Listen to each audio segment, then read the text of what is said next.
ter uma apresentação sua breve? Pode, claro, claro, é um prazer, uma Porque honra. temos alguns participantes que já nos acompanharam na vez anterior, na sua fala anterior, mas temos participantes novos, né?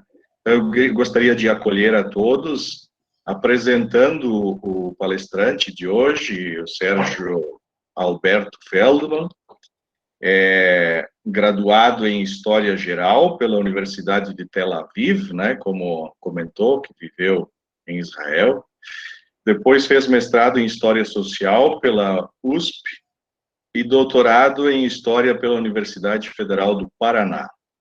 Fez uma série de estágios pós-doutorais na Espanha, na França, em Jerusalém, e atualmente é orientador de mestrado, doutorado em História, professor da Universidade Federal do Espírito Santo.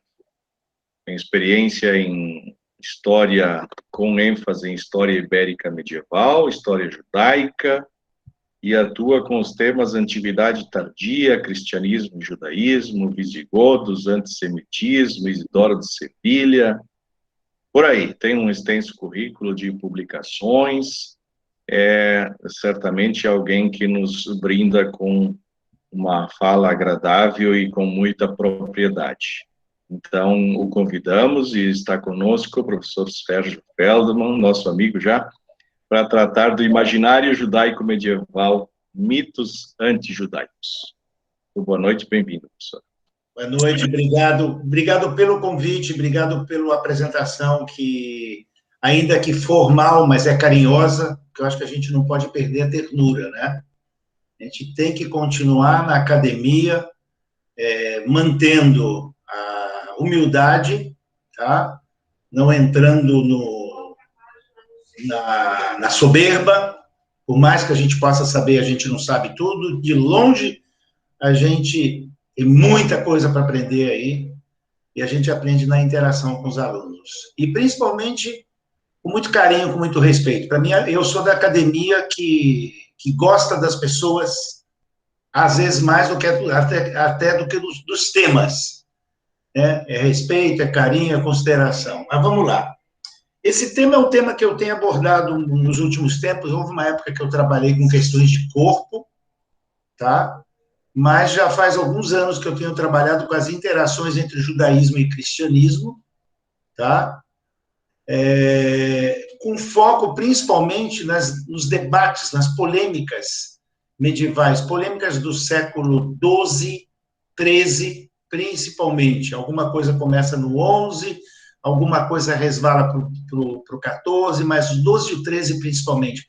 Eu fiz meu doutorado em Antiguidade Tardia, quer dizer, Isidoro de Sevilha, século VII, né, para o VIII, né?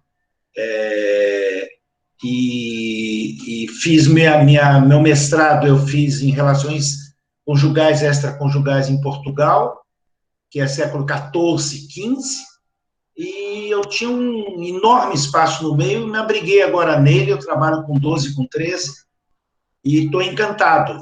Eu estava encantado com todos eles, né? Eu gosto muito do que eu faço. Mas vamos lá. O que eu vou tentar falar para vocês é uma questão que está viva. Eu não gosto de trabalhar preso no medieval que não chega nas pessoas, que não está na rotina, que não está no cotidiano das pessoas. O meu olhar do medieval é que o medieval gera um aprendizado, uma reflexão, uma busca que é respondida através da história. Tá? Atualmente, nós estamos tendo sinais e sinais no mundo todo em setores que se localizam no espectro político à direita, numa direita mais radical, diante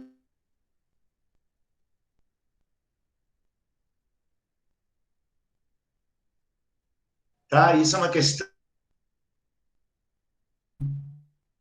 períodos, anti-judaísmo seria no mundo antigo medieval, e no contemporâneo, começando com 18, mas, na verdade, 19, 20 e 21 é antissemitismo. As diferenças eu não quero me aprofundar, mas se houver perguntas, a gente tenta responder.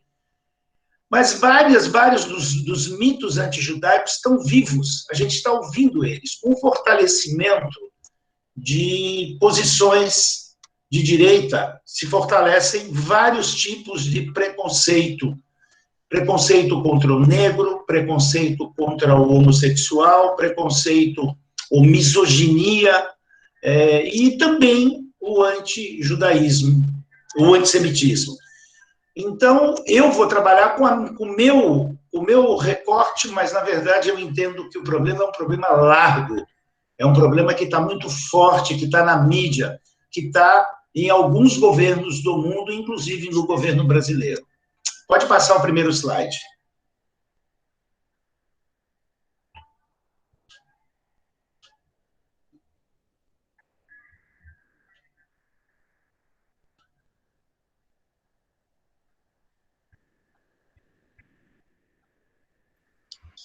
Passou?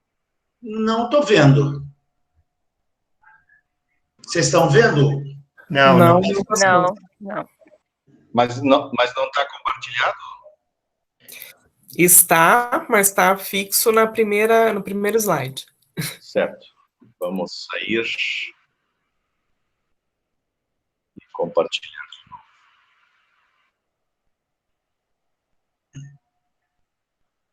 Eu tenho ele aqui, mas tudo bem. Se você quiser. Não sei, para mim estava aparecendo.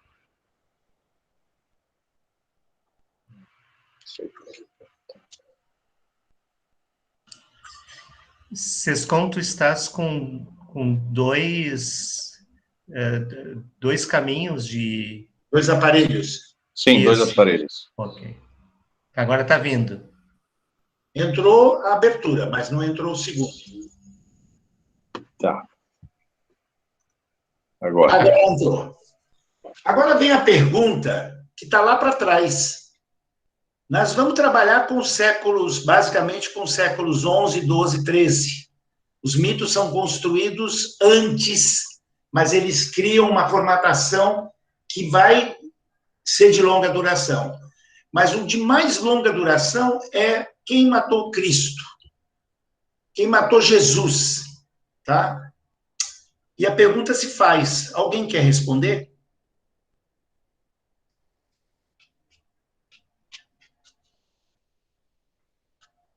Qual é a tradição cristã em relação à morte de Jesus?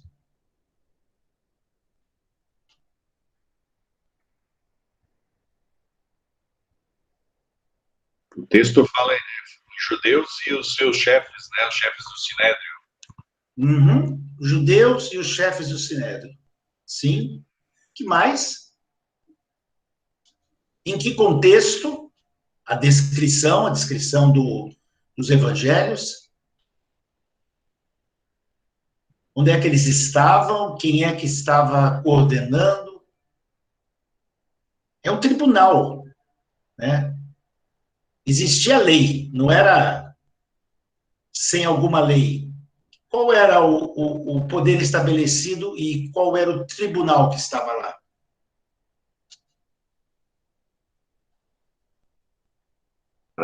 Sob o Império Romano, no tribunal de Pôncio Pilatos. Ok. Alguém quer agregar? Herodes também é mencionado, né? Não, Herodes já não está nesse período. Herodes é da época do nascimento dele. Ah, ok. Existe um descendente de Herodes, mas ele não está... Não me lembro se ele estava no tribunal ou não. Existe a fala de que estava Caifás, que seria o presidente do Sinédrio, estava presente. Bom, aqui é um tema delicadíssimo, e a igreja se debruçou sobre esse tema, a igreja não conseguiu resolver isso de maneira total, mas a partir do o Concílio Vaticano II, no início dos anos 60, a igreja pediu desculpas ao povo judeu, a igreja católica, tá? Pediu desculpas ao povo judeu por causa da forma que isso foi feito. Primeiro, o tribunal é romano. Num tribunal, quem decide é o juiz. e o juiz aplica uma pena. A pena, se fosse uma pena judaica, qual seria a pena de morte se os judeus estivessem governando e se os judeus pudessem aplicar essa pena de morte? Qual seria naquele momento?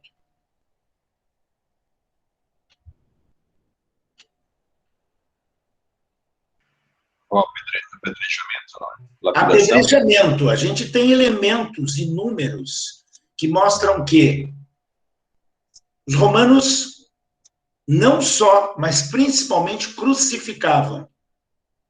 E os judeus apedrejavam.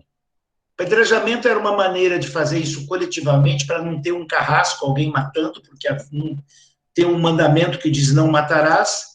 Então, se um cara está matando, ele está burlando o mandamento, e se ele fizer isso muitas vezes, ele vai ficar muito contaminado com isso. Então, era tirado para fora da cidade, colocado numa vala, que ficava em volta toda a comunidade com pedras na mão, e ele era apedrejado. Apedrejamento seria a pena de morte contra um criminoso que merecesse essa punição.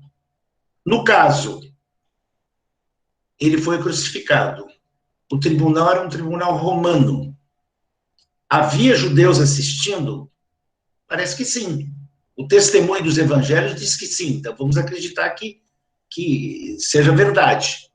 Agora, quem decide a pena é o juiz.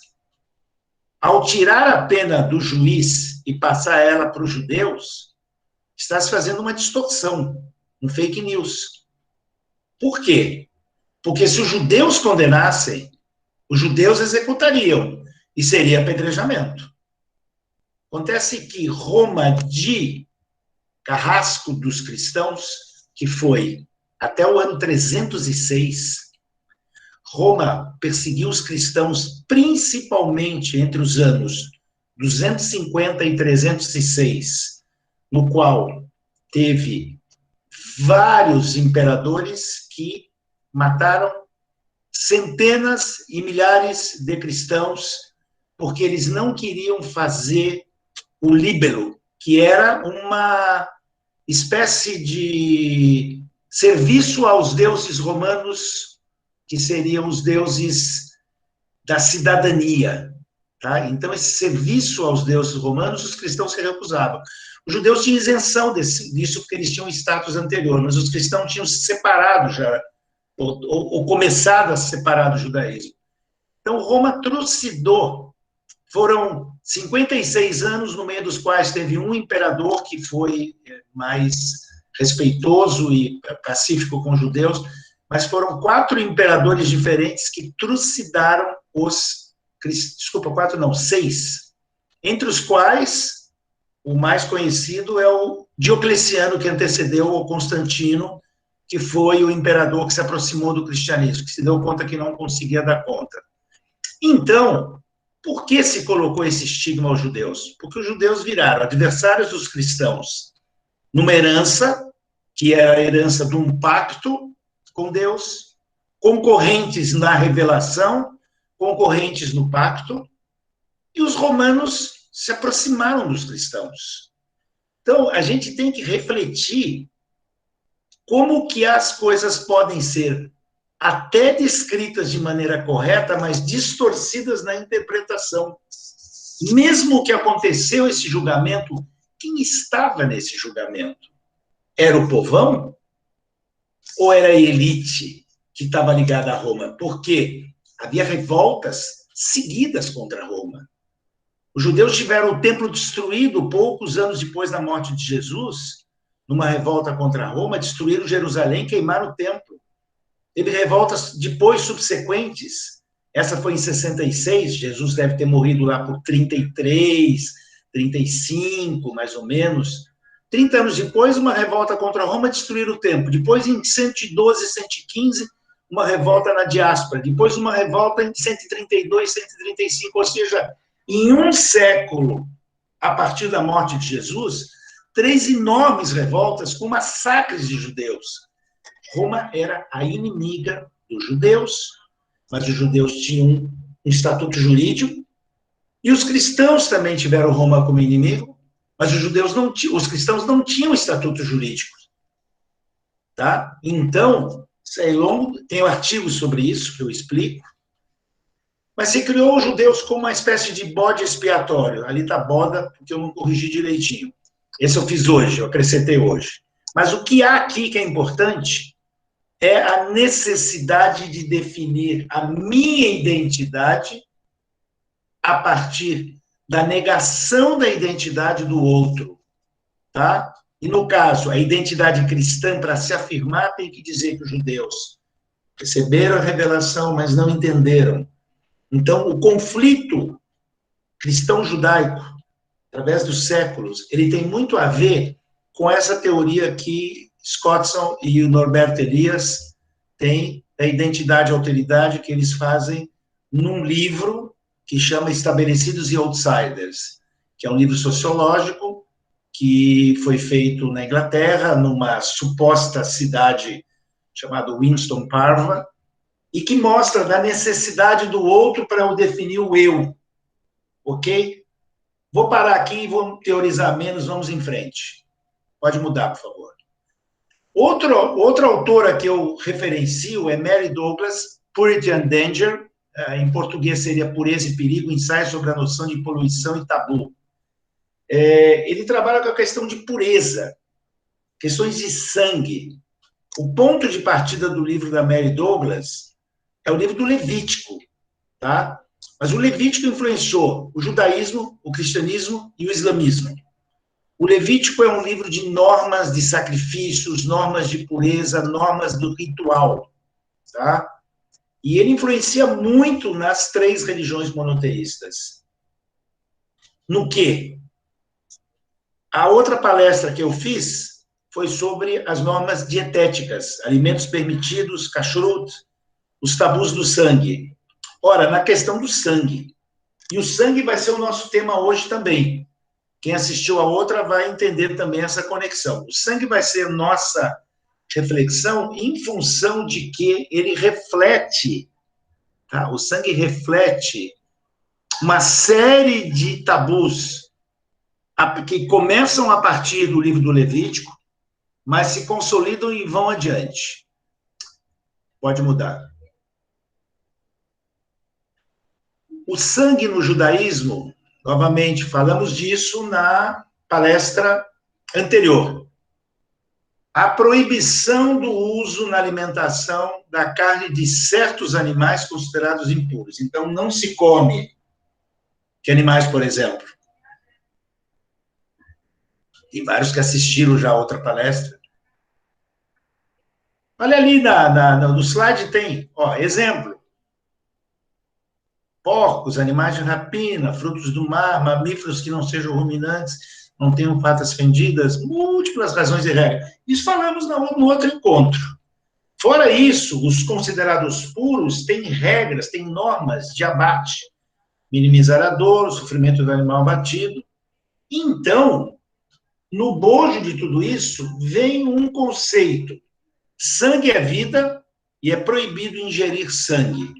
Ou seja, não tem vampiro judeu, tá? Se tiver um vampiro judeu, ele é um judeu desgarrado porque ele está rompendo com as normas da kashrut.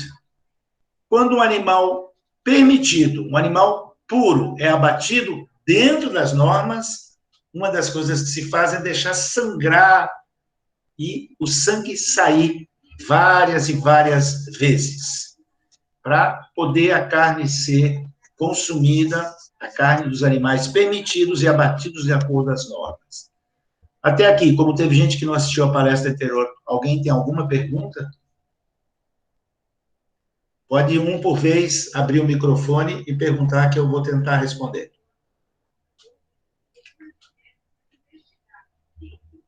Tá claro? Ok, pode mudar o slide. Se houver perguntas, podem fazer. Bom, eu tenho uma análise que alguns autores concordam. Alguns vão discordar, mas eu vou fazer a minha análise e, com certeza, se vocês pesquisarem, vocês vão encontrar opiniões diferentes da minha. Por que não ingerir sangue? O sangue é considerado vida. Pelo que a gente lê no Levítico, a explicação vai em cima de um cara ferido, se não estancar o sangue dele, ele morre. Tá? Então, significa, o sangue flui fora, a vida cai fora, o sangue é a vida. E a vida não pertence a nós. Tá? A vida pertence a Deus ou aos deuses.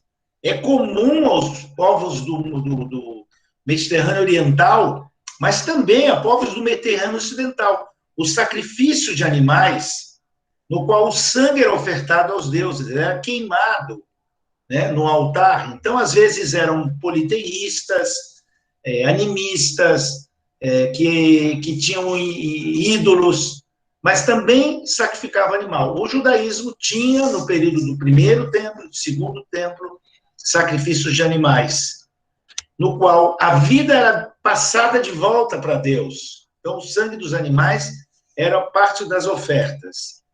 E, claro, se sangue é vida, tem um tabu enorme, tá? É largo. E aí ele atinge a questão do fluxo menstrual da mulher, tá? E isso explica, não completamente, mas explica em boa parte a misoginia das religiões monoteístas, das culturas do Ocidente. Existe misoginia em culturas que não tem isso, tá? Pode ter misoginia na China e não tem nada a ver com a questão do sangue, tá?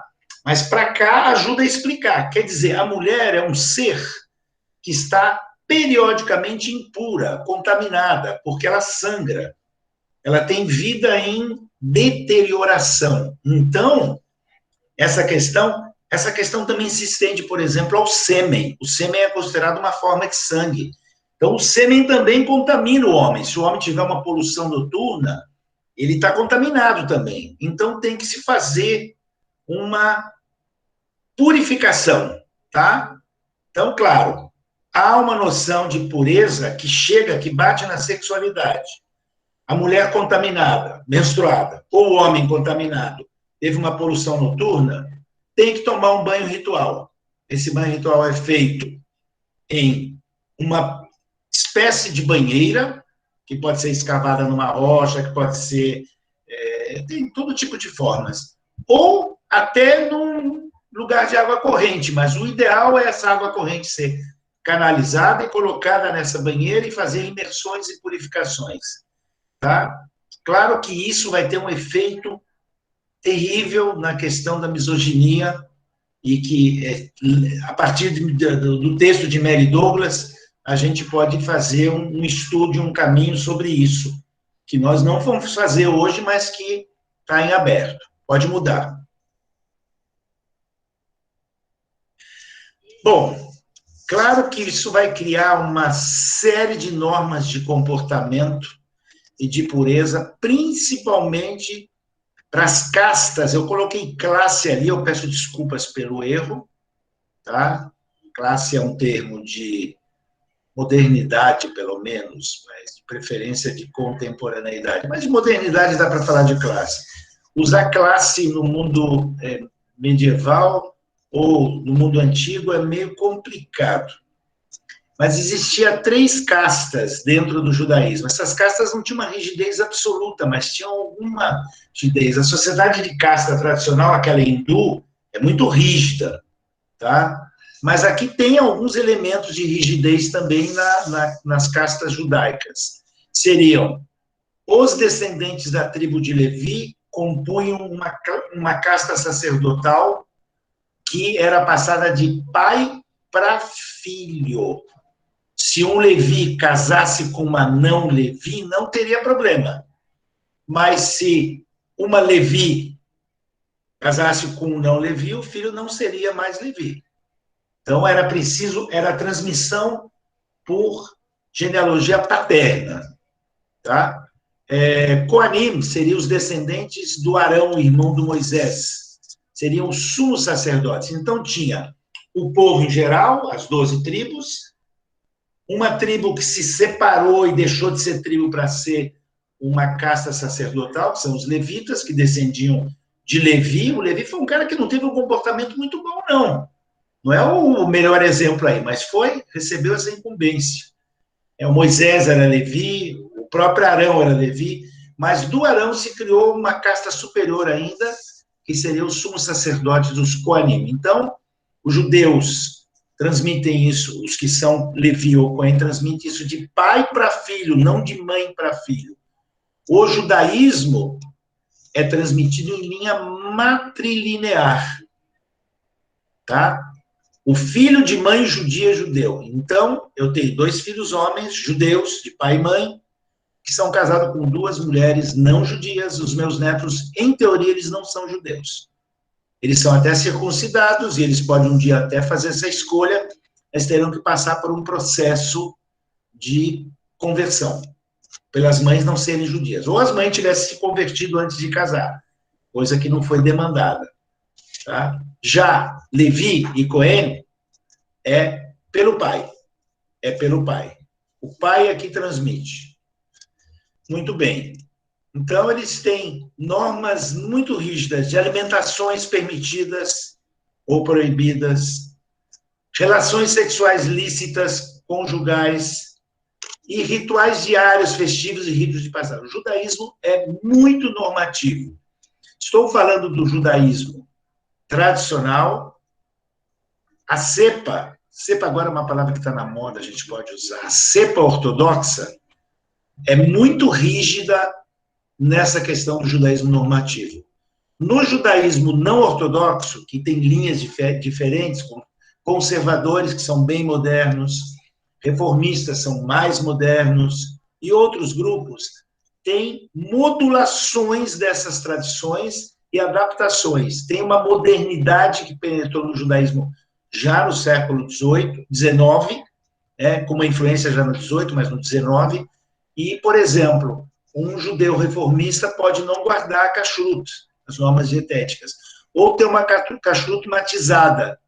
Quer dizer, ele não come porco, mas ele come carne de boi abatida pelo açougueiro não judeu. Mas não come porco. Então, tem modulações disso. Mas, de uma maneira geral, o judaísmo tradicional, que seria o ortodoxo, ele é muito rígido nas normas. Então, a gente chama esse judaísmo de judaísmo normativo. Eu não adoto o judaísmo normativo. Eu sou um judeu praticante, mas eu sou de uma linha moderna. Eu estou mais próximo do reformismo e do conservadorismo, e muito longe da ortodoxia. E, apesar de que eu entendo a ortodoxia e aceito e justifico várias das rigidez que eles têm como adequadas por uma escolha, apenas como uma escolha, mas eu não as pratico e não me identifico com elas. Então, o sangue está numa maneira muito importante, na relação sexual, nos alimentos que não pode ter sangue. O sangue é muito importante. E, claro, o sangue traz vários simbolismos, os sacrifícios que se faziam no templo e os sacrificados pela fé.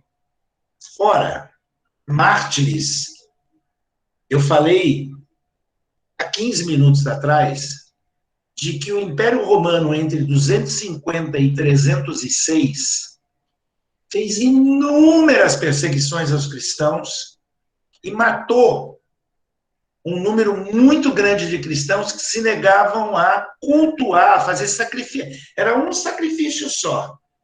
Tá? Um sacrifício, comer a carne sacrificada, e podia continuar a sua religião. Ninguém cobrava depois no cotidiano. Os cristãos resistiram muito. Os judeus não foram obrigados, porque eles tinham um estatuto jurídico diferente. Os judeus tiveram seus mártires. Nas revoltas contra Roma tiveram muitos mártires, mas os subsequentes cristãos foram em número elevado e demarcaram um vasto arsenal de mártires. Praticamente dos santos cristãos que foram martirizados, entre 70% e 80% deles são desse período. Ou seja, foram vítimas de Roma, que depois se alia aos cristãos, tá? E a igreja, inclusive, vira católica, apostólica, romana. Roma passa a ser a capital do cristianismo. Então, A gente vê que essa aproximação vai ser muito forte.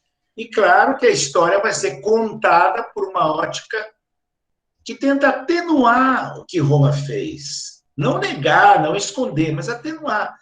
E, inclusive, passar a peteca para os judeus. Mas, enfim, há mártires no judaísmo, há mártires no cristianismo. Mas o cristianismo elevou seus mártires a um patamar muito importante, porque ele os beatificou e canonizou. E ao beatificar e canonizar, ele colocou eles num patamar, tipo, num segundo andar abaixo de Jesus. Depois vai ter a questão com Maria, mas não vou entrar nisso. Maria entra num patamar intermediário, quer dizer, ela está acima dos santos e abaixo de Jesus, mas vai ter uma densidade grande. Mas os mártires é que nos interessam, porque nós vamos falar de martírio judaico agora. Tá? Então vamos mudar. Caso específico de Jesus, vamos falar do sangue e do personagem histórico que o cristianismo incorpora como sendo Deus encarnado em homem, tá?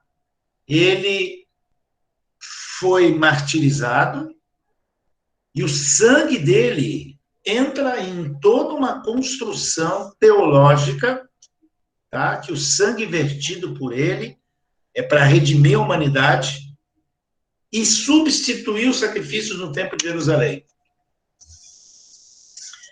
Claro, o sangue dele vai ser simbolizado pelo vinho. E o corpo dele vai ser simbolizado pela hóstia. E aí é que é interessante. Eu tenho um grande amigo que eu descobri que ele está vivo, mas agora com o negócio da pandemia ficou meio complicado. Eu tenho um amigo meu que é um padre salesiano que trabalha na PUC de Minas e num instituto que está conectado à PUC de Minas, que é dos salesianos, e ele chama Padre Wolfgang Gruen. O Gruen é um especialista de Bíblia. Aliás, ele tem um livro que tem uma didática fantástica. O Tempo que é Hoje. É um livro sobre a Bíblia, em que ele dá uma atualização na Bíblia. Ele tem uma linha que algumas pessoas da igreja não gostam, porque ele tem uma quedinha pela teologia da libertação. Como eu também tenho, então eu não acho complicado, mas algumas pessoas na igreja o consideram um pouco teologia da libertação. Mas a didática que ele ensina a Bíblia é fantástica. Eu me lembro que o Gruen vinha em Belo Horizonte, eu trabalhava na escola e na comunidade. Na época da Páscoa judaica, ele vinha para comprar os pães ázimos judaicos. E, claro, eu sabia por que ele fazia isso, mas eu queria ouvir dele.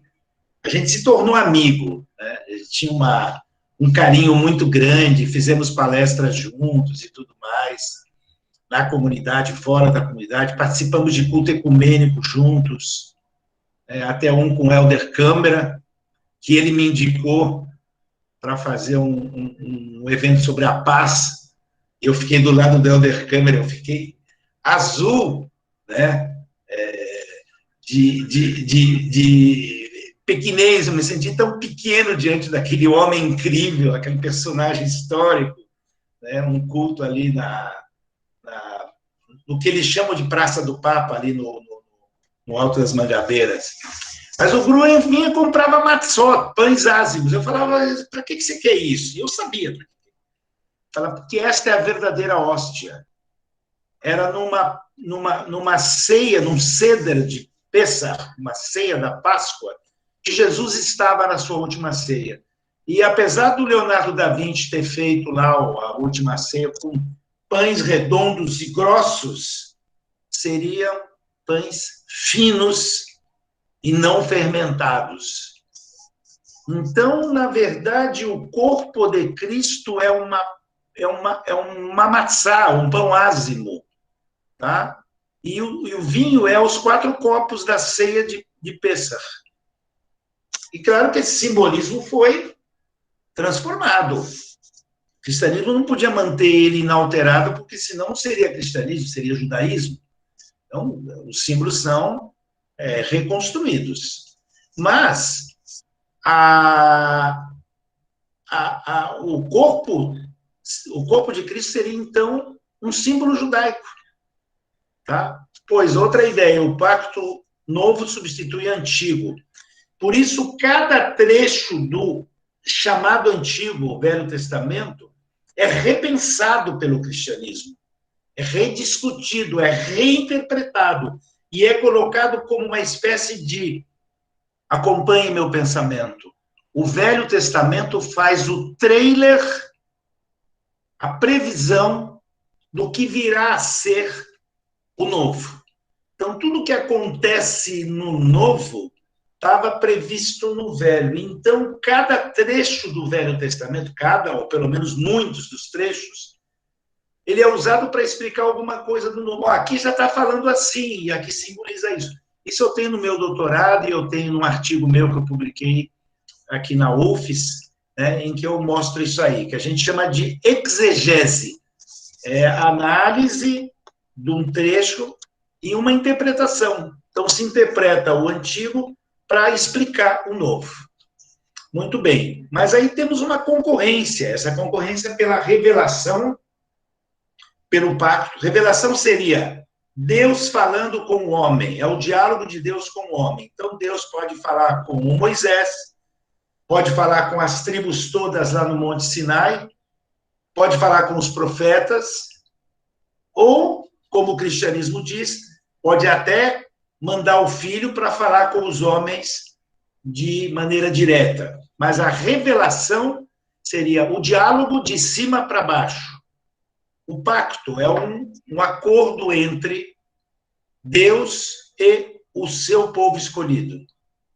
Mas aí fica um problema. Quem é o povo escolhido? Os judeus ou os cristãos? E é claro que isso aí vai gerar tensão e um processo de separação. Antigamente se acreditava que a separação foi muito rápida, que não levou um século. Hoje a historiografia, mesmo a historiografia cristã, chegou à conclusão de que não há uma separação imediata, que há muitas interações, muitos tangenciamentos. E eu, nas minhas pesquisas, a partir de outros, claro, eu vou vendo que tem muitas trocas. E hoje eu vou falar um pouco disso. Vai para lá e vai para cá. Tem uma coisa que se chama circularidade das ideias. Circularidade das ideias é uma teoria que ela seria antropológica, tal, mas ela é histórica, na verdade. Que o Ginsburg, que é um italiano muito famoso, um pesquisador, Carlo Ginsburg, ele fez a partir de um livro famoso dele, que é O Queijo e os Vermes. É um livro tão bom de ler que eu li ele como romance. Tá? Eu sabia que ele não era romance, mas eu levei ele para as férias para ler ele como romance para descansar. É muito gostoso de ler. E que mostra como há uma interação entre o pensamento popular e o pensamento erudito. E alguma coisa no meio também. Quer dizer, essas interações entre o erudito e o popular são também interações entre judaísmo e cristianismo, judaísmo e islamismo, cristianismo e islamismo. Tem uma troca, tem um processo de vai para lá, vai para cá. Então, o cristianismo critica o judaísmo, discrimina o judaísmo, estigmatiza, mas absorve o judaísmo no seu seio. E como isso acontece? Mude, por favor.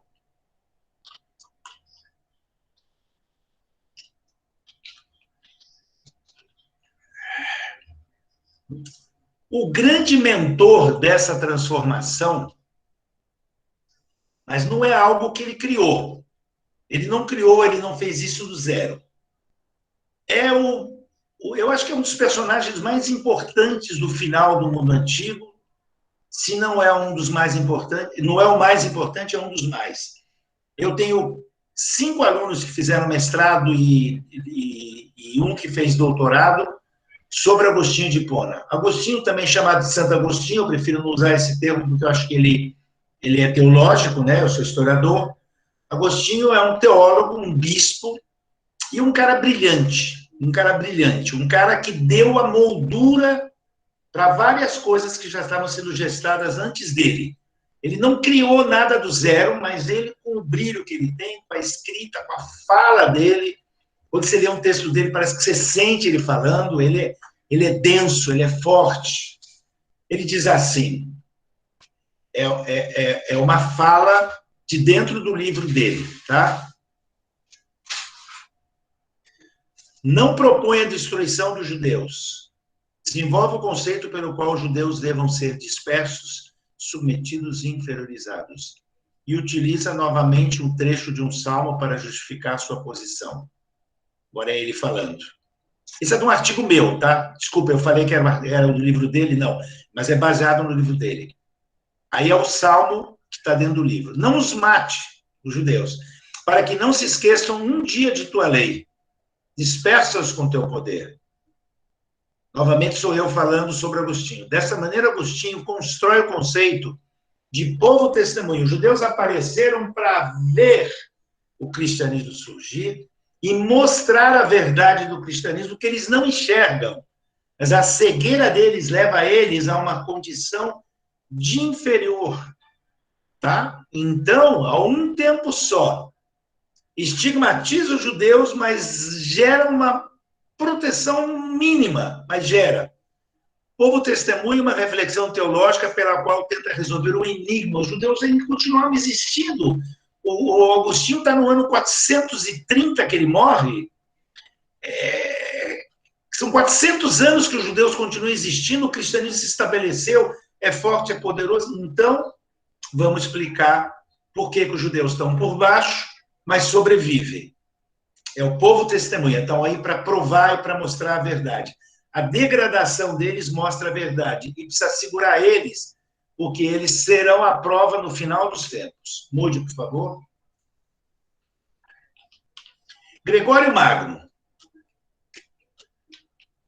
É um papa que viveu 1 século e meio depois de Agostinho, lá pelos finais do 6º século, e ele mantém a ideia do Agostinho como uma ideia que vem de Roma. Ele delimita os direitos judaicos, mantém a lei romana de tolerância, e uma das suas epístolas chama Sicut Judaeis Non. Está proibindo de maltratar, de matar, de converter à força os judeus. Lei para os judeus. Limitar os abusos dos governantes. Impedir massacres, conversões forçadas. O Gregório vai dar 4 séculos para os judeus de respiro. Tá?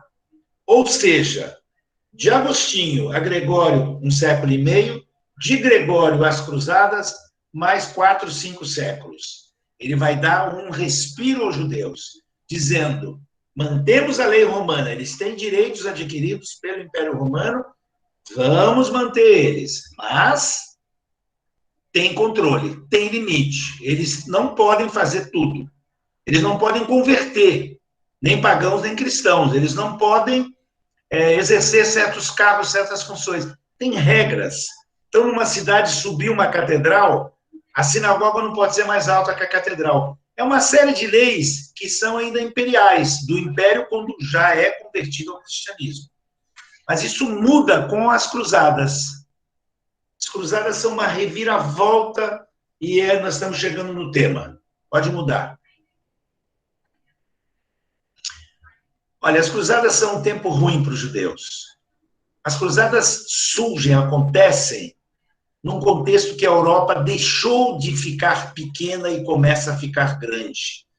E cresce a população, reaparece as cidades, começa a ter excedentes de pessoas, excedentes de comida e, principalmente, excedentes de violência.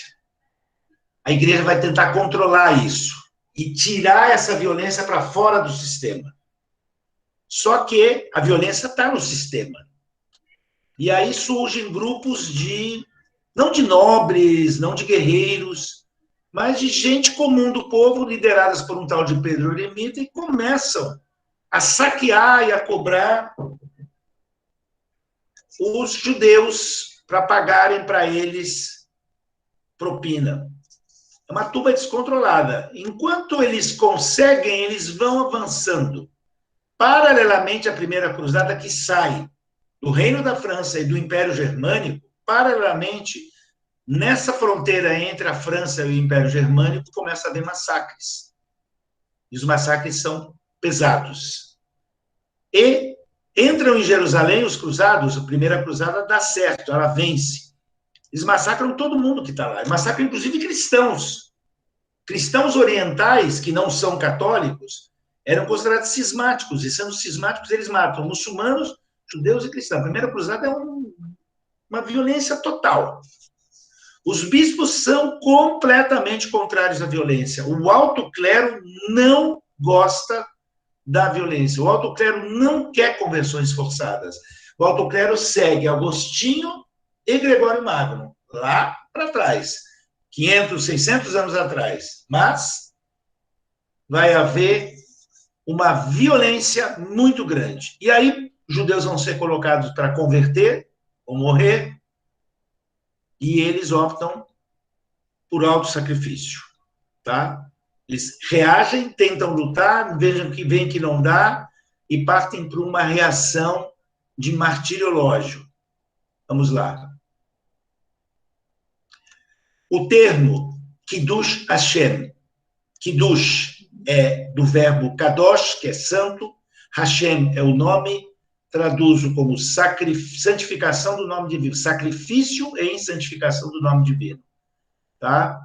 Seria uma autoimolação ritual. Como havia no templo, no santuário, abate de animais, e eles tinham as facas para abater os animais permitidos dentro das normas da kashrut. Então, nas comunidades tinham essas facas de imolação. Cercados, sabendo que a multidão vai matar os homens e vai pegar as mulheres e as crianças e levar como escravos, como para ser usadas como sexo, etc.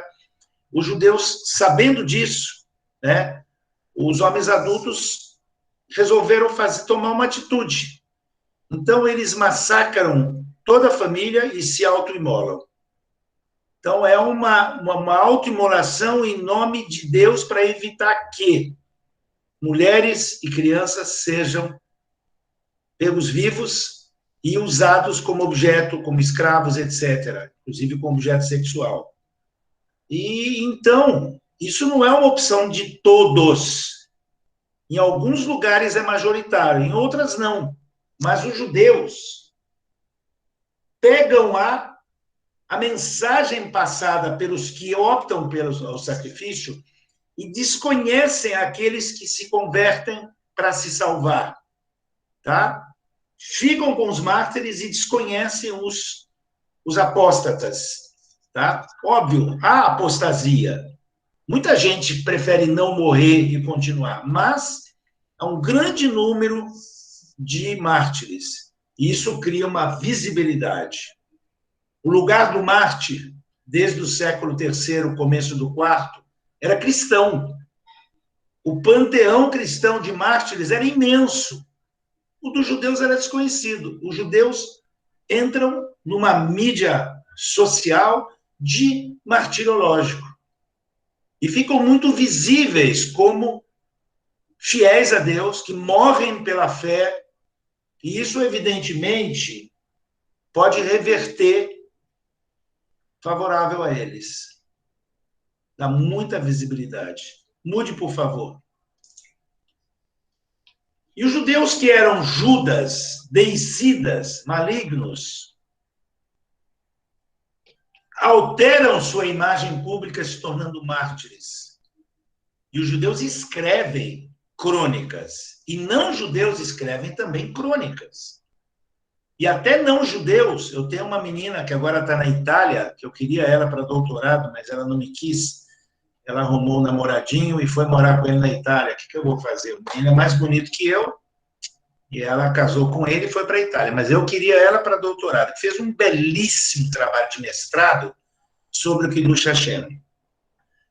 E ela encontrou crônicas. A gente conhecia algumas crônicas, porque o meu ex-orientador de mestrado, Nachman Faubel, fez um livro e traduziu as crônicas. Ela ainda encontrou outras crônicas que ele não tinha levantado. Fez um trabalho belíssimo.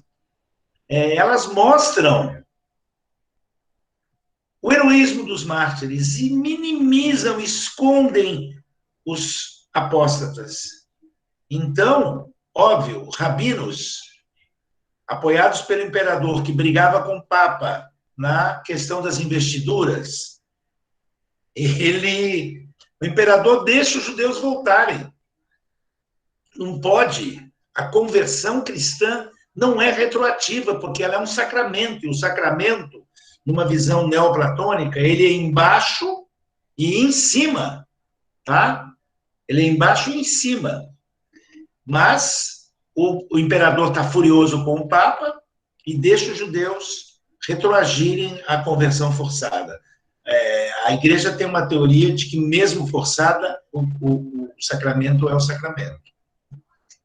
Então, se foi forçado, não está certo, é violência, é condenado, mas não pode voltar. E então, pessoal, vai aparecer uma motivação que, estranhamente, vai começar a construir uma nova leva de mitos antijudaicos que vão incorporar algumas coisas dos mitos antijudaicos pagãos do começo do cristianismo, mas vai reverberar de uma forma assustadora. Vamos ver, então, vamos direcionar isso, tá? Vamos lá. Obrigado por você colocou no escuro. Qual a relação entre o sacrifício coletivo e a aparição dos mitos antijudaicos? Ora, em teoria, duas coisas separadas, mas não é. Isso há uma dezena de autores, eu encontrei diversos, eu conheci um em Israel quando eu fui para Jerusalém, e eu olhei para ele, esse aqui é o cara, é o Yuval. Eu olhei para ele, ia dar uma palestra lá na Universidade Hebraica de Jerusalém, para um grupo de professores e alguns doutorandos, mestrandos. E o cara, eu olhei para ele e falei, sabe que você é a minha bibliografia? Ele ficou muito sem graça quando eu falei que ele é a minha bibliografia. Posso tirar uma foto com você? Tá? A minha mestranda estava fazendo o mestrado sobre o livro dele, principalmente. Né? Grande figura. O cara bem modesto, mas ele criou uma polêmica muito grande com o livro dele, o Israel Yuval. Mas vamos lá, mude o slide, por favor.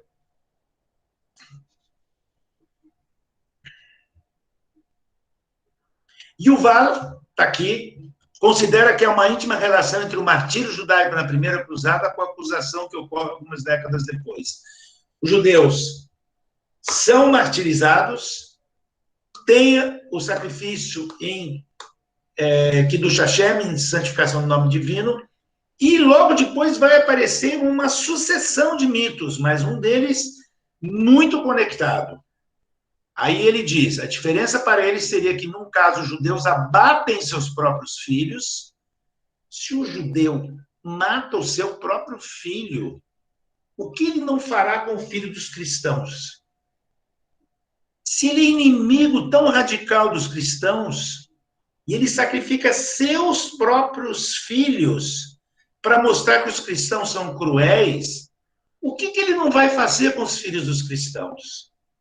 E o Yuval diz isso na obra dele, 2006 é a edição que eu tenho, mas eu acho que ela é anterior. The only difference between the Riddle Murder Libel and martyrdom lies in the question of whom the Jews killed, their own children or those of the Christian.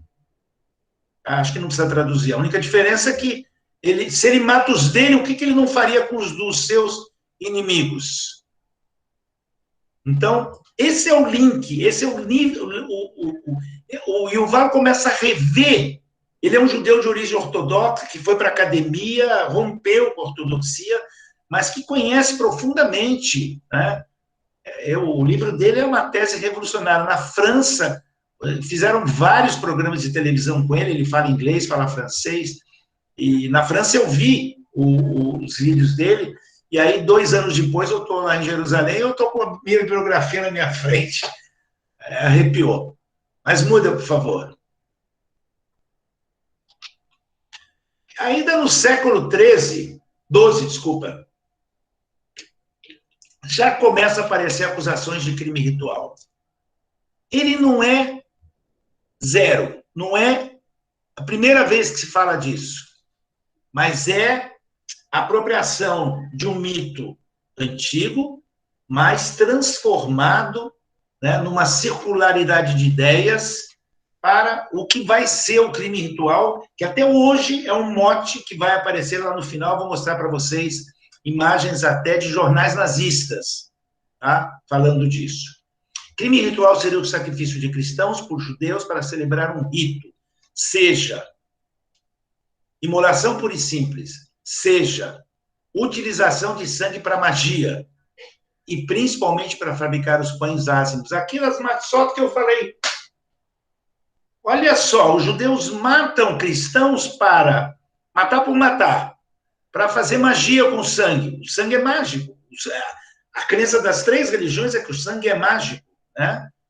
E colocar ele como ingrediente para os pães ázimos. Ora, as leis dietéticas, falei naquela outra palestra, falei no começo dessa, repúdio ao sangue, normas de abate, proibição de consumo, mas não interessa. A gente vê o que está acontecendo agora na política brasileira e a gente sabe o que é fake news. A fake news bem feita, ela entra na cabeça das pessoas. Então você começa a achar que um remédio para protozoário pode ser um remédio bom para vírus. Entendeu? É como vender essa mentira. A mentira tem que ser bem vendida. Então os judeus faziam isso com sangue. Pode mudar, por favor.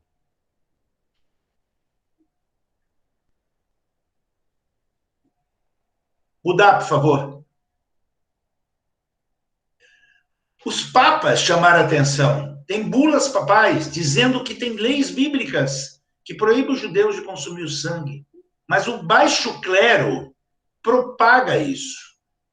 A coisa é tão forte na base da pirâmide que o baixo clero consegue propagar.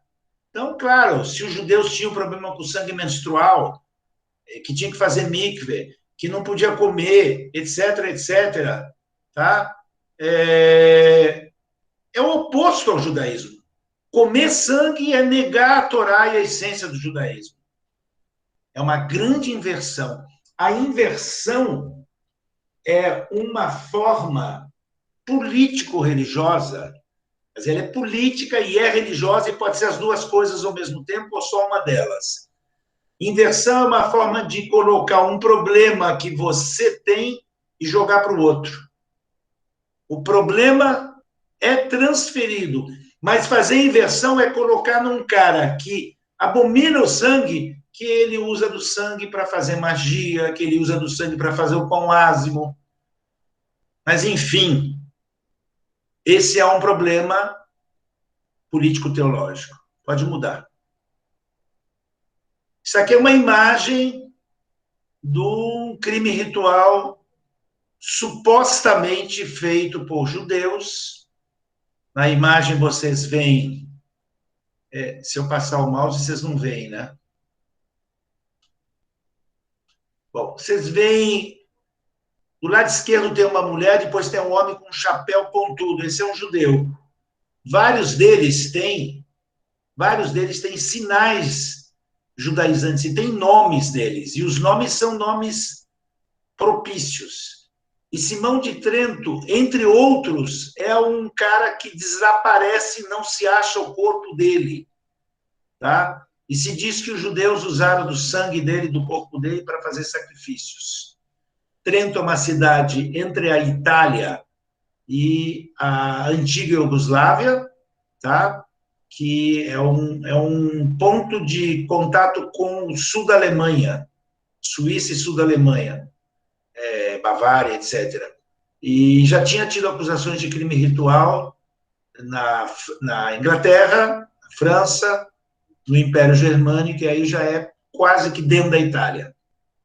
Tá? Então, é um exemplo. Pode mudar.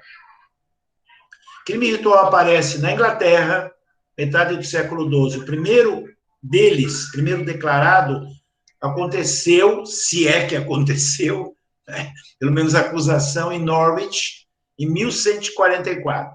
Ou seja, as cruzadas e os massacres foram a primeira cruzada, 1095, 1096, no começo do século. Não deu meio século e se criou essa notícia. Tá? Então, nunca acharam a vítima, mas ele foi canonizado. Tá? O Guilherme de Norwich é santificado e tem uma crônica medieval. Eu encontrei na Biblioteca Nacional de França uma versão dele, mas só que era muito difícil de mexer nele, porque ele estava em latim, e um latim bem pesado. Mas eu achei uma versão já adaptada, traduzida, né? E é interessante ver como é que se começa a criar mártires cristãos para neutralizar os mártires judeus. Tá? Nunca pararam de haver acusações de crime ritual, todas elas com falhas jurídicas graves, falta de provas, denúncias forjadas e réus devidamente torturados. É normal torturar os réus no medievo. É normal torturar os réus na modernidade. O Foucault fala muito disso. Muita gente fala disso. Na verdade, a gente fica muito arrepiado quando ouve falar de tortura, e eu acho que deve ficar mesmo. Acho que a tortura é uma coisa abominável, um crime. Mas ela é comum nos sistemas jurídicos através da história. Triste pensar que é isso, mas é isso. Né? Condenável. Mas aí, claro que você faz o cara, você torturando, você faz o cara dizer tudo o que você pode querer. Pode mudar. Um autor chamado Moore, tá? Ele analisa a documentação e ele chega a uma ideia que constrói. É o seguinte: o William de Norwich foi analisado pelo xerife. Xerife é um cargo jurídico policial, tá? Que depois vira o xerife do Bang Bang lá do Oeste, mas de origem era um cargo que veio do Oriente, já com as cruzadas. E aí tem aquele famoso xerife de Nottingham, no Robin Hood, vocês devem ter ouvido falar. Então, o xerife de Norwich analisa o caso e vê que não tem nada que prove, não há evidências, e não criminaliza os judeus. Só que esse xerife adoece, e 6 anos mais tarde vem um novo xerife, e sem nenhum elemento, sem achar corpo, sem achar nada, ele revê o caso, porque tem muitos depoimentos de milagres que acontecem porque as pessoas cultuam o mártir. E claro que isso gera seguidores, e o cara revê. E ainda associam o primeiro xerife, que é o que faz a coisa justa, com Judas e com Ário, que dizem que morre com... Eu vou falar besteira, tá, gente? Mas é histórico. Morre pelo ânus, morre com uma diarreia violenta, com sangramentos violentos.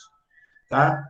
A narrativa que o Judas morre sangrando é repassada para Ário, que é um herege do século IV, do começo do século IV, e passam para o xerife, o primeiro xerife, quer dizer, ele morre assim, ele é igual ao Ário, ele é igual ao Judas, ele é um cristão que não percebeu o problema que estava acontecendo aí.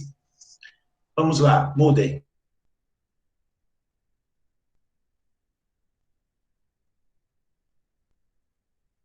Um jornaleco do regime nazista, e eu não sei alemão, mas está escrito ali, Ritual Mord. Então, acho que já está claro o que é. E tem ali uma imagem semelhante àquela que vocês viram do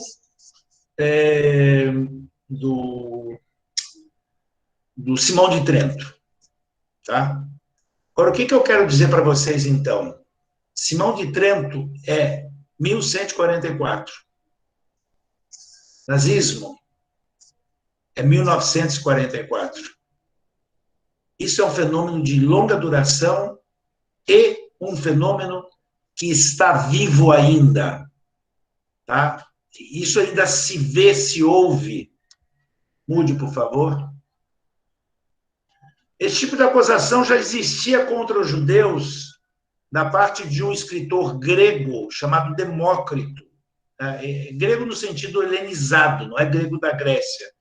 Ele falou que os judeus pegavam um não-judeu, um gentil, e lembra a história de João e Maria? Eles engordavam o grego lá, o gentil, no templo de Jerusalém e sacrificavam ele para Deus. O Apion, que é um escritor anti-judaico, ele falou que sim, mas não era 7 em 7 anos, uma vez por ano. E esse mito depois saiu dos judeus e foi mandado para os cristãos. Quando atacavam os cristãos no século 3 e 4, começo do 4, se dizia que os cristãos eram carnívoros, canibais. Então, demonizar a alteridade, demonizar o outro, é um artifício político, estigmatizar.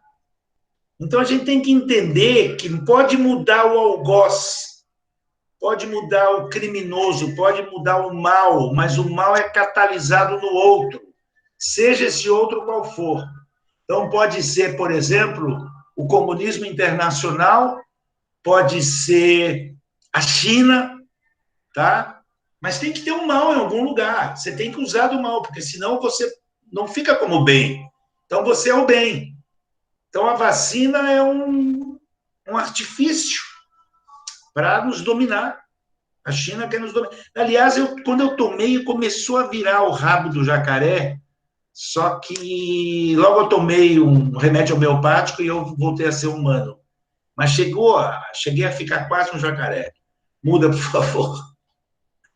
O Gillian, ele trabalha com mitos, lendas, e ele diz que essa história é uma lenda perfeita, na ótica do folclore, tá? Porque não tem provas, não tem fontes, não tem nada, mas ela virou história, tá? Virou história. Então, o imaginário sobre os judeus permitiu isso.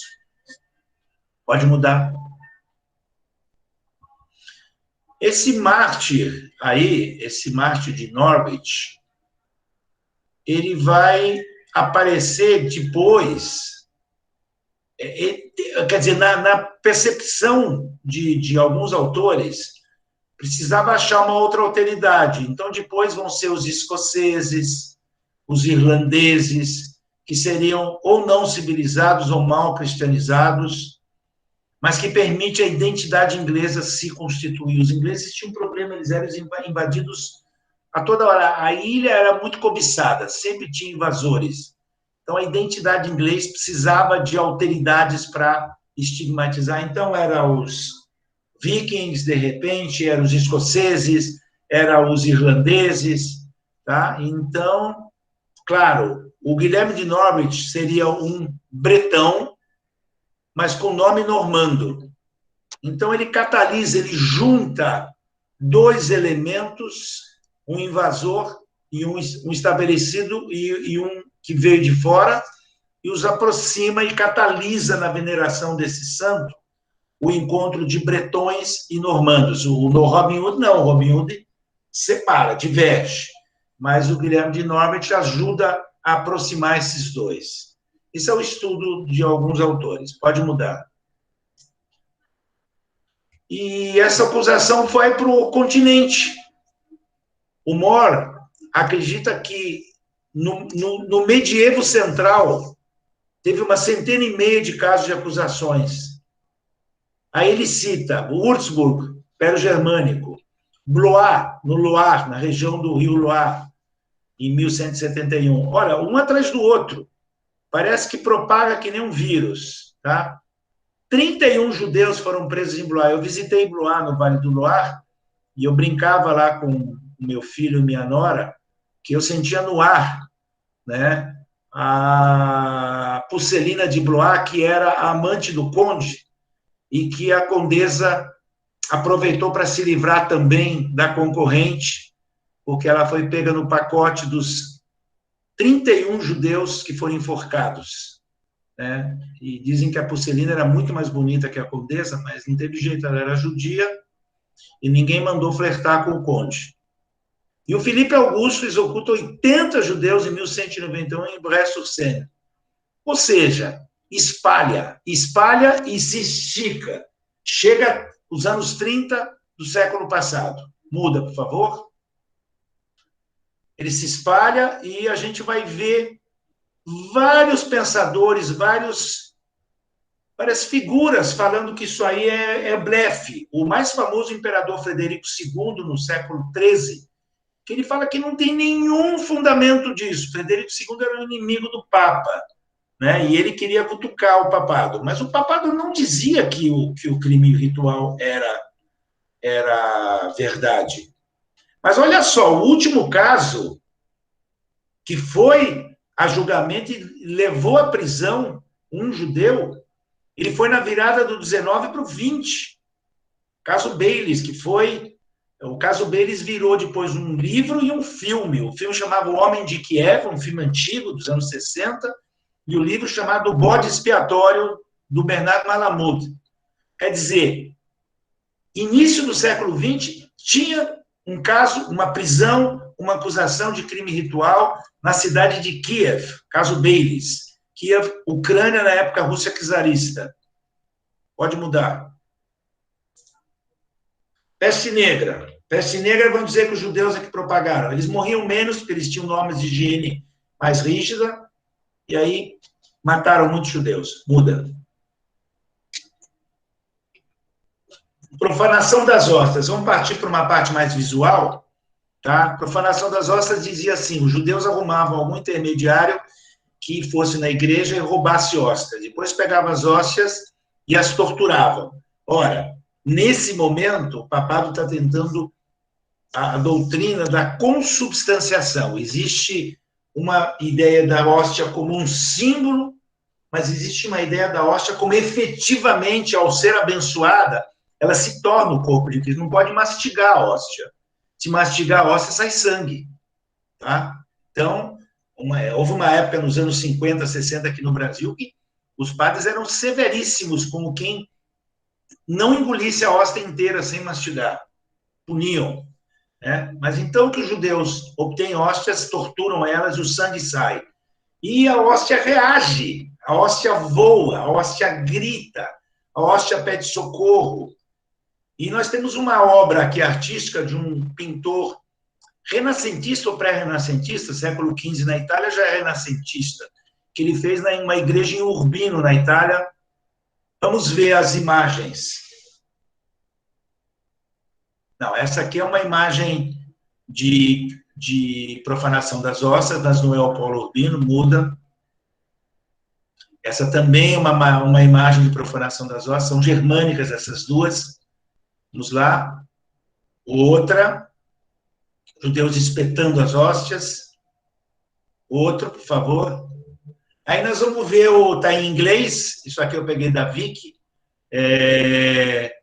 que fala da igreja de Urbino e da lenda em 6 episódios. São 6 cenas que tem polêmica, mas ela foi atribuída a Paolo Uccello. Parece que é dele. Vamos lá.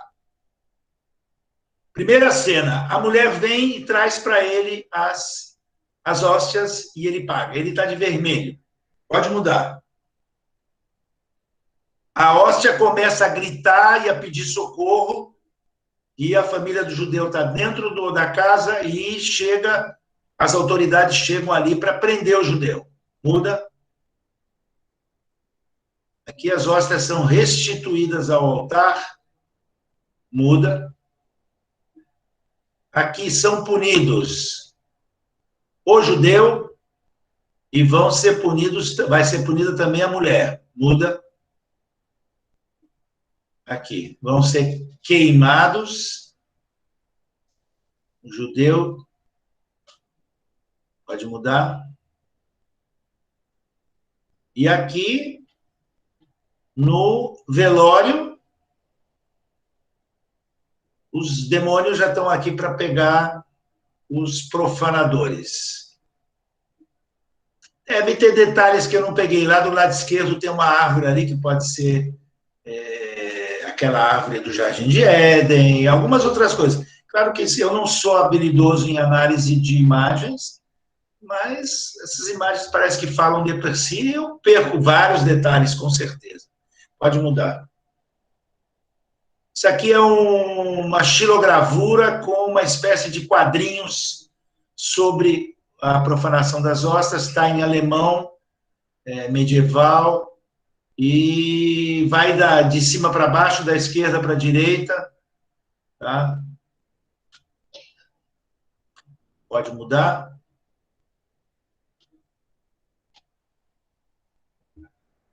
Aqui, as relações, metade de cima do quadro, não, volta.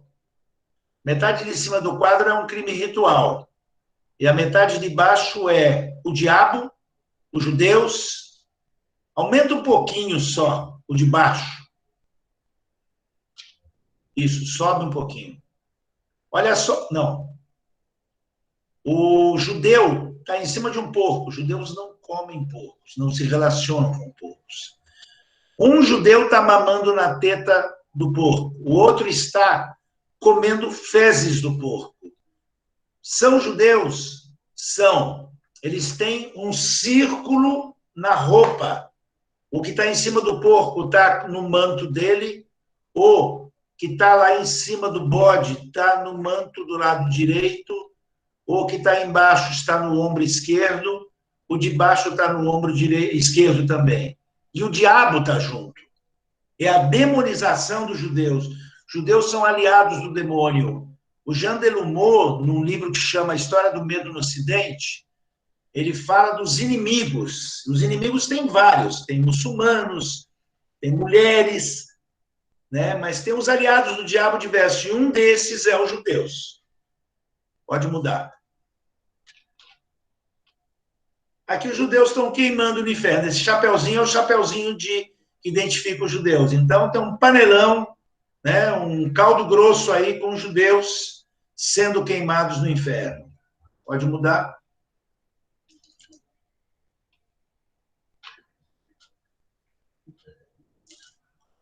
Estamos terminando.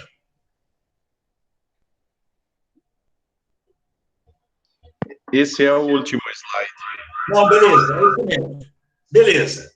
Então, eu proponho agora a gente abrir para questões. Eu não estou restrito ao horário, se passar um pouquinho, mas eu não sei como é que o Everaldo administra isso. Eu não quero burlar nada do esquema, tá? Então, eu vi que tem uma pergunta aqui. Tem duas questões, professor. Qual o nome do livro? O Eric pergunta. Não sei a qual ele está se referindo ao autor. Você se refere, Eric, por favor.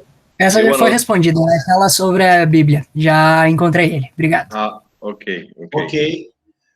Veja bem, a gente não pode ser simplista de falar de ciúmes, mas existe ciúmes, mas mais em sociedades que os judeus estão mais próximos. Porque quando há uma concorrência em cima de um cargo, de uma função, aí pode haver, sim, ciúmes. Mas pode ser os ciúmes do lado do judeu também. O judeu também pode ter ciúmes de um cristão que se dá bem ou que tem melhores condições. Então, ciúmes é uma coisa meio relativa, não se pode explicar um preconceito a partir de ciúmes. Eu acho que as formas melhores, mas não únicas, de explicar são mitos muito antigos que foram explicados e martelados. Nós temos coisas que entram na mente da gente sem a gente se dar conta. Se a gente é manipulado por uma propaganda dentro de uma democracia, nós temos uma democracia que elementos da extrema-direita pregaram e apregoaram, tá? E parcelas enormes da população absorvem isso, incorporam isso. E, nós não estamos falando de uma ditadura. Por enquanto, temos STF, temos Congresso, temos. E as pessoas aceitam, engolem. Então, eu acho que não dá para ser simplista e colocar isso como ciúmes, tá? Mas existe casos, mas são casos pontuais. É muito forte a questão da identidade da alteridade. Eu não sou você. Então, é um branco com muito orgulho, ele olha para um preto e fala assim, eu não sou preto, eu sou branco. Tá? E discrimina o negro considerando ele inferior, porque ele quer fortalecer a identidade dele. É um hétero que discrimina um homossexual, considerando ele inferior, ele é torto, ele é desviado, ele é contaminado. Então, existe isso na identidade e alteridade. Eu prefiro essa opção e não simplesmente a questão dos ciúmes. Agora, diferença entre semitismo e antijudaísmo. Na minha percepção, veja, tem autores que eu respeito enormemente que usam antissemitismo no medievo. O grande historiador Jacques Le Goff, ele usa muitas vezes antissemitismo. Eu adoro ele, idolatro ele, mas eu discordo. Para mim, antissemitismo está dentro do bloco de pensamento que veio com o capitalismo, que eu chamaria colonialismo dentro do capitalismo. Colonialismo que é resultado da Revolução Industrial, em que saem para uma expansão grandes potências europeias, basicamente, e eles querem justificar a ocupação do África e da Ásia, a colonização da África e da Ásia. E nesse bojo, tá? É preciso uma justificativa. Então, uma coisa é a evangelização. Nós vamos mandar missionários. Nós vamos civilizar. Eles não são civilizados. Mas nessa de civilizar, você precisa inferiorizar primeiro o outro para civilizar. Por que eu sou melhor? Não. Tem as raças superiores e as raças inferiores. Então, é construído um racismo no século XIX que vai cair no nazismo e no fascismo. E que, infelizmente, ele está vivo. E aí pode ter antissemitismo. Porque Sem é um dos filhos de Noé. Mas descendem de Sem, isso é, claro, isso é simbólico, isso é lendário, mas descendem de Sem os judeus, os árabes. Tá? Então, o que é antissemitismo? Isso é uma construção de século XIX. Antijudaísmo, para mim, serve mais para o medieval e para o antigo. Uma grande historiadora que eu admiro, que eu respeito, que é minha amiga, tá? Maria Luísa Tucci Carneiro, da USP, uma musa, tá? Eu discordo dela completamente quando ela diz que na Espanha, no século XV, meio século antes da expulsão, um quarto de século antes dos reis católicos que vão instaurar a Inquisição, surge um estatuto de pureza de sangue na cidade de Toledo, em 1449, e que aquilo é antissemitismo, não é antijudaísmo, tá?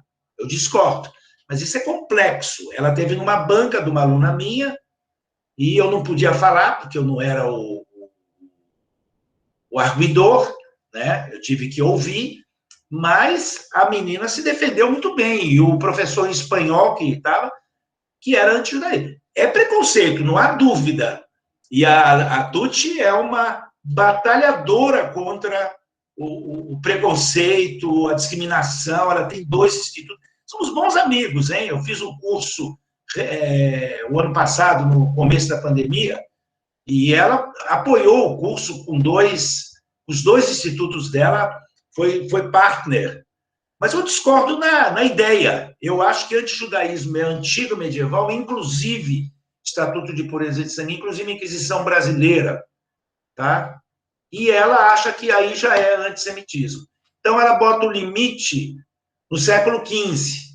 Eu acho que é um pouco depois. Eu fico com final do XVIII, começo do XIX, quando se cria a ideia do racismo do século XIX, que é muito imbricado no colonialismo do século XIX, que é para justificar por que o branco coloniza o preto e o amarelo.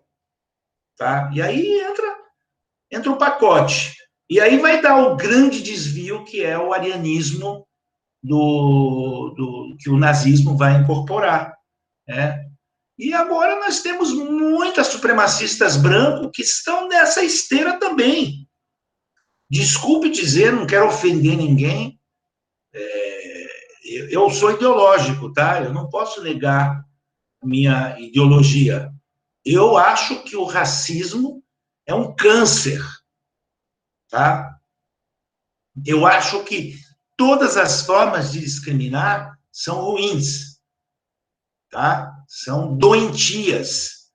E eu estou vendo sinais do nazismo em falas de elementos do governo. Recentemente eu postei, e procurem esse nome, eu vou digitar para vocês aqui, é um colega historiador judeu, Michel German, ele postou recentemente, está no meu Facebook, mas procurando Michel German, você acha, ele postou vários... ele teve uma briga com o presidente da Federação Israelita do Rio de Janeiro, tá? Uma briga feia, e ele postou a quantidade de sinais que tem elementos do governo brasileiro, tá? E eu sei que o Everaldo não me trouxe aqui para falar de política, tá? Eu sei a atitude, o Everaldo é um cara finérrimo e com uma... Não, eu já sou fã. Não é porque ele me trouxe, porque ele me convidou. Eu sou fã porque eu vejo que o cara é um cara ponderado, um cara que tem os pés no chão e pensa, tá? Então, é dos meus, mas eu sou um pouquinho mais esquentadinho, tá? E eu não posso calar diante de uma coisa que me incomoda, porque há sinais claríssimos. O Michel German faz isso muito bem, porque eu não consigo ouvir muito noticiário. Eu tenho uma dificuldade de, quando começo a ouvir, minha mulher fica aqui ouvindo tudo e vê Globo News, Band, não sei o quê. Falei, esse aqui está muito pro governo, e esse aqui não sei o quê. E eu não consigo. Mas o Michel faz um apanhado muito consistente dos sinais similares do nazismo nas origens, no início dos anos 30, até a ascensão do discurso, e o discurso de elementos do gabinete do ódio. Sorry, estou sendo político, peço desculpa, se quiser não paga para mim, Everaldo, mas eu prefiro não receber do que ficar quieto. Tá? Professor Sérgio, nós temos ainda uma questão aí, né, apesar de já termos passado o nosso horário, que é a pergunta da Jéssica. O senhor percebe que os mitos antijudaicos sofreram alterações após a Shoah? Eu creio que o Holocausto mudou algumas coisas. Existe uma sensibilidade em certos setores da sociedade, e o melhor exemplo que eu tenho é o Concílio Vaticano II, que eu acho que, coordenado pelo magnífico Roncalli. O Roncalli era o... João 23. João 23. Eu acho que tem vários papas que eu admiro. O atual eu admiro imensamente. Tá? Eu me identifico com ele. Inclusive, ele é amigo de um grande amigo meu, rabino na Argentina. Todos os filmes que ele faz, ele coloca esse amigo meu, rabino, que é o Danny Goldman. E acho esse cara ótimo. Ótimo, gosto muito. Mas o João 23, para mim, é o papa mais importante pelo meu olhar de modernização do cristianismo e de fazer o meia-culpa da igreja. Não é completo, e nem pode ser completo, porque existe a ideia da infabilidade papal, e o Papa não pode contradizer essa ideia da infabilidade, quer dizer, todos erraram e agora eu corrijo. Ele não pode corrigir todo mundo, mas ele fala o suficiente para deixar claro. E, claro, o cardeal de Bea, que foi o cara que fez a aproximação com os judeus, ele jogou para frente a coisa. Então, não é igual. Eu participei em Belo Horizonte, quando não havia lá rabino, eu participei da Fraternidade Cristã Judaica. Foi aí que eu conheci aquele padre que eu falei, do padre Gruet. E eu senti muita... E tivemos um encontro com o rabino Sobel, em São Paulo, na Hebraica, E eu sinto que a igreja evoluiu, e entre os evangélicos tradicionais, tá? Existe muita abertura. Não é a mesma coisa que antes do Holocausto, com certeza, mas os fundamentalistas continuam com as mesmas ideias. Então, que bom que tem uma linha católica que fez essa aproximação, que bom que tem evangélicos que fizeram essa aproximação, mas são setores, mas tem setores muito fundamentalistas. E esses fundamentalistas, o que é pior, eles amam Israel no discurso, mas de fato odeiam os judeus. Amam Israel porque é o povo eleito, ao mesmo tempo odeiam. É contraditório. Não é e é. Quer dizer, bota Freud nisso aí e manda esse pessoal se tratar. Tá? Porque como é que você pode amar e odiar ao mesmo tempo? Isso lembra uma poesia do poeta latino Catulo, que ele termina um amor, ele fala, eu amo e odeio. Eu não sei como isso é, você vai dizer que isso é impossível, eu não sei, mas é o que eu sinto. Claro, quando termina um grande amor, você pode amar e odiar. Eu amo aquela mulher, mas ela me largou, então eu odeio ela. Mas nesse caso com os judeus, eles amam e odeiam? Acho que eu me estendi, mas eu estou disponível para... o Roberto Jefferson, eu vi isso aí, Eric. Eu acho muito pertinente. Eu o desafiei. Eu entrei no site dele e o desafiei para discutir. Mas ele é um cara doente. Tá? Ele é um cara doente. Primeiro, ele é medroso. Ele tem medo de discutir, porque ele não tem preparo. Eu tive uma vez uma discussão com um neonazista lá em Curitiba, na PUC do Paraná. Eles fizeram um debate entre um neonazista que defendia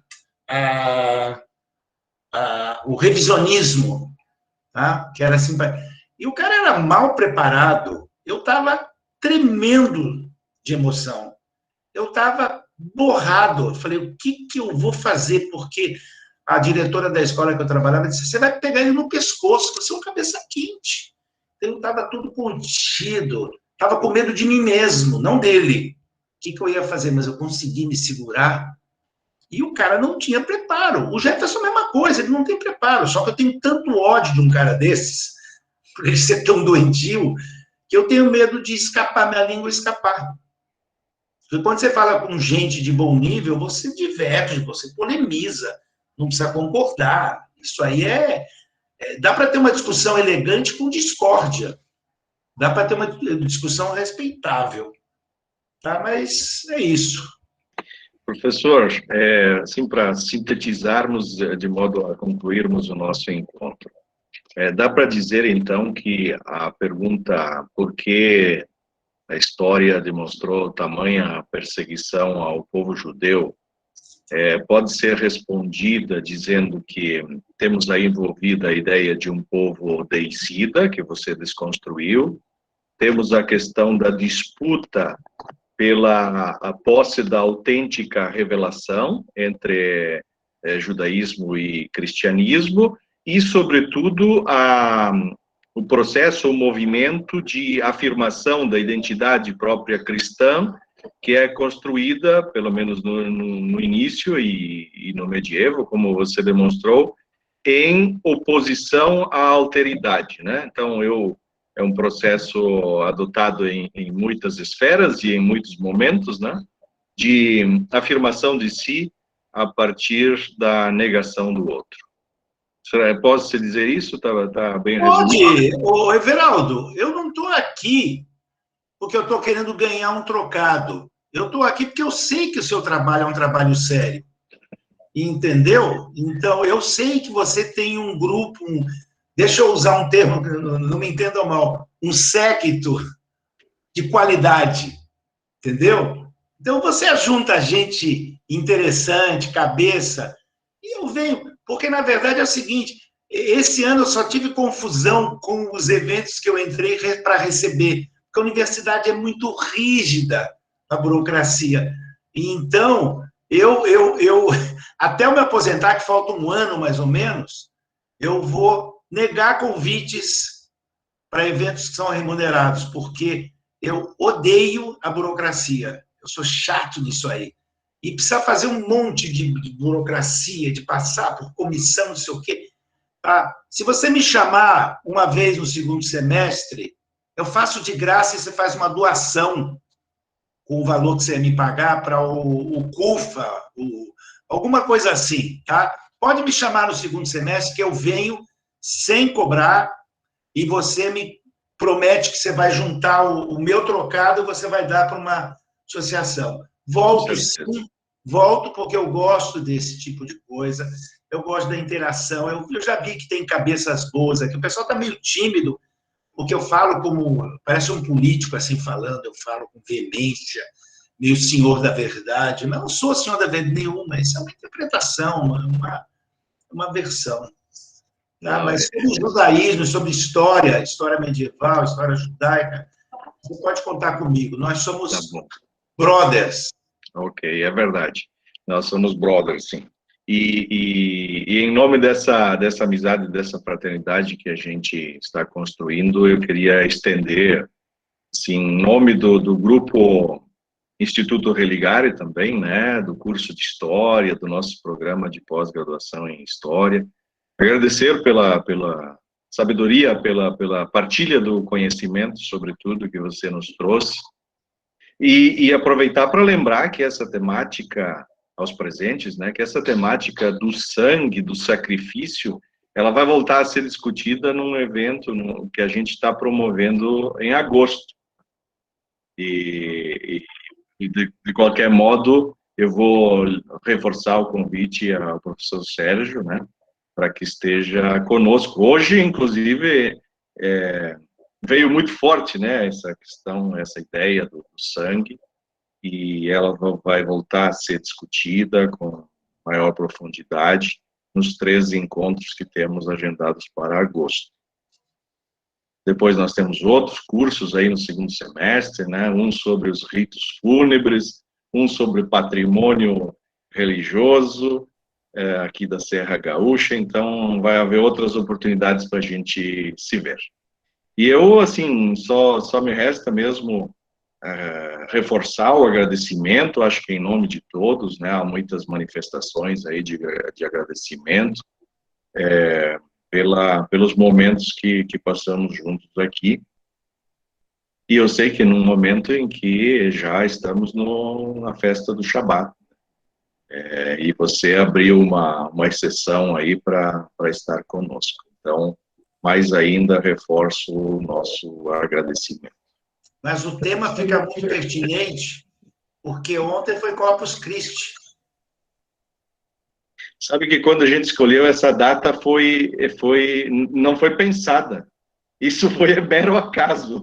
Pois é, mas olha esse público. Você estava numa sala cheia, né? Mesmo com feriado, mesmo sendo sexta-feira à noite, sendo feriado, é sinal que o teu público aí gosta de cultura, gosta de interagir com essas coisas. Então, olha, é muito agradável para mim estar com um grupo assim, cheio de professores, alunos. Às vezes os alunos são minha rotina, mas uma sala cheia com professores não é muito comum, não, hein? A gente vai em congresso, tem 5 pessoas ouvindo a gente numa mesa, tem 5 na mesa e 5 assistindo. Esses congressos têm 200 mesas paralelas. É verdade. Obrigado, querido. Tá, agradecemos aí a presença de todos, a sua presença, professor, e nos vemos em breve numa próxima. Se você tiver gravado e tiver como me mandar, me manda, tá? Sim, vale então também essa recordação, né? Eu vou disponibilizar